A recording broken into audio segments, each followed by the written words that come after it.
On the Health Watch tonight, it may wake you up, but it also could help your health. A new study finds that drinking just 1 cup of coffee per day could reduce your risk of the most common form of liver cancer by 20%.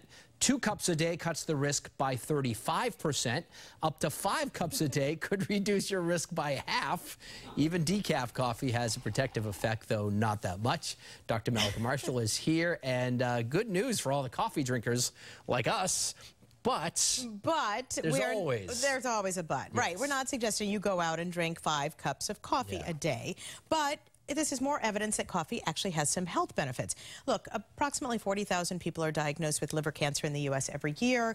People with underlying liver problems like hepatitis B and C and alcoholic liver disease are at higher risk, but even they may gain some benefit from drinking coffee.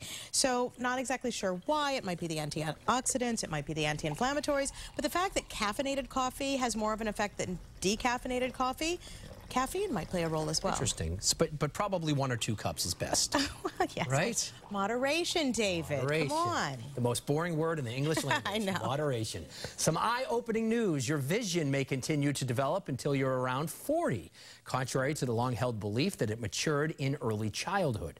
Researchers in Canada studied the brain tissue of people ranging in age from a few weeks old to 80 years old. They found that there are some proteins in your brain's visual cortex that continue to develop well into adulthood. Why is this important to know?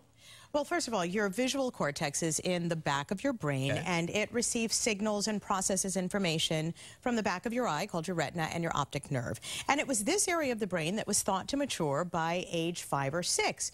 Turns out it continues to develop well into adulthood, like you mentioned, which has implications especially for conditions that we treat in childhood, things like amblyopia or lazy eye, that we really only treat in childhood, don't really think about treating adults for it, but perhaps they could benefit from treatment later in life as well. Yeah, I think your eyes, it's just something you thought you were done with. Right. And then they couldn't get better. It's the brain. The brain.